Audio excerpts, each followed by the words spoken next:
चलिए, वीडियो देखने से पहले चैनल को लाइक कर दीजिएगा, सब्सक्राइब कर दीजिएगा और अपने दोस्तों के साथ शेयर कर दीजिएगा। चलिए अब हम लोग देखेंगे, है ना, केमिस्ट्री साइंस में केमिस्ट्री से रिलेटेड मिसलेनियस क्वेश्चन। चलिए इधर से बता दीजिएगा कि वैद्युत संयोजन यौगिक का जो जलीय विलयन होता है विद्युत का क्या होता है? सुचालक होता है। ठीक है, सुचालक होता है। चलिए बहुत बढ़िया। तो आप उधर से बताना है जी, तो आपको बताना है कि सहसंयोजन बंधन वाले यौगिक कैसा यौगिक कहलाता है। ठीक है, सहसंयोजन यौगिक कहलाएगा, सीधे सीधे बात है ना। चलिए बहुत बढ़िया, अगला बता दीजिएगा कि सहसंयोजन जो यौगिक होता है जल में विलय होता है या अविलय होता है? अविलय होता है। ठीक है, सहसंयोजन यौगिक कोवैलेंट बॉन्ड के जो यौगिक होते ना है जल में विलय नहीं होते हैं, क्या होते हैं? अविलय होता है। ले होते हैं, जल में अविलय होता है। तो अगला बता दीजिएगा, आपसे क्वेश्चन है कि जो सहसंयोजन जो यौगिक होते हैं वह कार्बनिक यौगिकों में क्या होते हैं बताइएगा। ठीक है, कार्बनिक यौगिकों में विलय होता है लेकिन जल में अविलय होता है। तो अगला बताइएगा, सहसंयोजन यौगिक का जो विलयन होता है विद्युत का क्या होता है? कुचालक होता है। ठीक है, सहसंयोजन यौगिक का जो विलयन होता है विद्युत का कुचालक होता है और आयनिक बॉन्ड का सुचालक होता है। तो अगला बताइएगा, सहसंयोजन बंधन का सहसंयोजन बंध वाले यौगिक का क्वथनांक और द्वनांक बिंदु क्या होता है बताइएगा। ठीक है, क्वथनांक और द्वनांक बिंदु क्या होती है? निम्न होती है। तो अगला बता दीजिएगा कि प्राकृतिक में धातु किन किन अवस्था में पाई जाती है? मुक्त अवस्था में, ठीक है, मुक्त और संयुक्त अवस्था में पाई जाती है धातु, है ना। तो बताइएगा कि मुक्त अवस्था में पाए जाने के कारण को धातु का नाम बताइएगा। ठीक है, सोना हो गया, है ना, सोना चांदी। ठीक है, सोना सही है आपका, मुक्त अवस्था में पाई जाती है। ठीक है ना। तो अगला बता दीजिएगा इधर से ना। ठीक है, तो आपको बताना है कि धातु को अयस्कों से निकालने की विधि को क्या कहते हैं? धातु कर्म कहते हैं। यानी अयस्कों से धातु प्राप्त करने की विधि को धातु कर्म कहते हैं। तो आप बताइएगा मिश्र धातु किसको कह सकते हैं? माने दो या दो से अधिक धातु के मिलने से जो बनता है उसको मिश्र धातु कहते हैं, या उसमें एक धातु एक अधातु भी हो सकता है ना। चलिए बहुत बढ़िया। तो अगला क्वेश्चन आपसे है ना, तो आपको बताना है इधर से। ठीक है, संक्षारण क्या है बताइएगा। यदि किसी भी मतलब ठोस को मतलब बाहर छोड़ दिया जाता है उसमें हल्का सा परत जब जिससे मतलब संक्षारण होता रहता है। चलिए, संक्षारण वह प्रक्रिया जिसमें कोई भी धातु हवा में छोड़ देने से उसमें कुछ परत जम जाती है, है ना, नमी ऑक्सीजन की मात्रा से उसमें क्या होती है? एक परत जम जाती है, पूरा काला परत जम जाती है, उस प्रक्रिया को संक्षारण कहते हैं ना। जिसे लोहा में होता है, जंग का लगना, है ना। चलिए ठीक है, अगला क्वेश्चन 20 से क्वेश्चन है, आपको बता देना है उधर से ना जी। अच्छे बताइएगा कि धातु में आघात बढ़ता तनता का गुण होती है नहीं? धातु में हां ठीक है, ऐसा कुछ नहीं होता है ना, चमकीला होता है, ऐसा कुछ नहीं होता है ना। ठीक है, तो अगला बता दीजिएगा इधर क्या धातु प्राय विद्युत का क्या होती है? ठीक है, अधातु विद्युत का कुचालक होता है। एकमात्र धातु जो विद्युत का सुचालक होता है उसका नाम बताइएगा। ठीक है, ग्रेफाइट जो अपवाद में है ना जी, जो विद्युत का क्या होता है?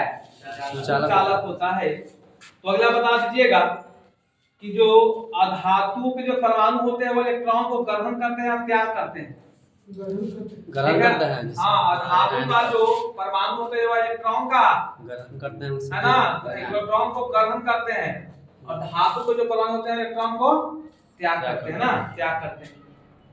तो चलिए बहुत बढ़िया है। अगला बता दीजिएगा कि अधातु जो है ना ऑक्सीजन से संयोग करके कैसा ऑक्साइड का निर्माण करता है? हाँ, चलिए बहुत बढ़िया है। क्वेश्चन आपसे है ना, वीवीआई क्वेश्चन है, शांत रहिएगा। हाँ, आपसे क्वेश्चन क्या था? अधातु है। हाँ, अधातु जो है ऑक्सीजन से क्रिया करके क्या करता है? अम्लीय ऑक्साइड का निर्माण करता है। ऐसे भी आपको बता दिए हैं कि धातु के ऑक्साइड प्राय क्या होते हैं? अम्लीय होते हैं। तो बताइएगा धातु के ऑक्साइड प्राय क्या होते हैं? क्षारीय हो जाए। ठीक है, धातु के ऑक्साइड क्या होते हैं? क्षारीय होते हैं। चलिए बहुत बढ़िया। तो अगला बता दीजिएगा कि तांबा का मुख्य रस का नाम बताइएगा। ठीक है, कॉपर क्लोराइड, है ना। चलिए अगला बता दीजिएगा, आम का स्वाद कैसा होता है जी? खट्टा होता है। ठीक है, आम स्वाद में खट्टा होता है तो बोलिएगा क्षार या भस्म स्वाद में क्या होता है, कड़वा या तीखा बोल सकते हैं ना, ठीक है, कड़वा होता है, सब देता है, ऑप्शनली क्वेश्चन है ना। तो चलिए अगला बता दीजिएगा आपसे क्वेश्चन, ठीक है। आम तथा क्षार की अभिक्रिया के दौरान क्या बनता है, बीबीआई क्वेश्चन है। लवण तथा जल। ठीक है, लवण और क्या बनती है, ठीक है, आम और क्षार की क्रिया के दौरान लवण और जल का निर्माण होता है। तो अगला बता दीजिएगा कि धातु ना, आम धातु से जब क्रिया करती है ना तो कौन सा गैस बाहर निकलती है, भी बीबीआई क्वेश्चन है। ठीक है, हाइड्रोजन गैस बाहर निकलता है, यहाँ लवण और प्लस हाइड्रोजन गैस हो जाएगा, यहाँ पर H2 नहीं बनता है ना। हाँ, ये भी क्वेश्चन बढ़िया है, कहा कि यहाँ भी वही बात हो रही है, आम और क्षार वाली भी बात हो रहा है, कहा कि धातु के ऑक्साइड कह रहा है और क्षार माने धातु का ऑक्साइड और धातु ऑक्साइड बना है। हाँ, क्या बोला है इसमें, बोले हाँ आम्ल और भस्म की क्रिया नहीं। हाँ, इसमें आपको क्वेश्चन पूछे, क्या पूछे थे, धातु आम्ल धातु के साथ पूछे हैं जी। हाँ, आम्ल धातु के साथ, आम्ल धातु के साथ मतलब क्या हो गया इसमें, आपको आम्ल और क्षार वाली बात हो गया, ताकि आम्ल और धातु के साथ कह रहे हैं तो इसमें क्या होती है, हाइड्रोजन गैस बाहर निकलती है। चलिए ठीक है, तो अगला बता दीजिएगा कि भस्म से जल में घुलनशील भस्म क्या कहते हैं, क्षार कहते हैं। ठीक है, क्षार कहते हैं, क्षार भस्म की बात है ना। ठीक है, तो अगला बता दीजिएगा कि आम्ल और भस्म के जो जलीय विलयन होता है विद्युत का क्या होता है, क्या होता है, ठीक है, आम्ल और क्षार का जो जलीय विलयन होता है विद्युत का सुचालक होता है। हाँ, जो लवण जल बनता है ना। तो अगला बता दीजिएगा, इधर से क्वेश्चन है, ठीक है, तनु आम, अच्छा बताइएगा तनु आम का मतलब क्या आप समझते हैं, आप बताइएगा, माने गाढ़ा आम या पतला आम में बताना है, पतला होगा। ठीक है, तनु का मतलब होता है पतला, शांत का मतलब गाढ़ा होता है ना, ये सब बात समझना जरूरी है।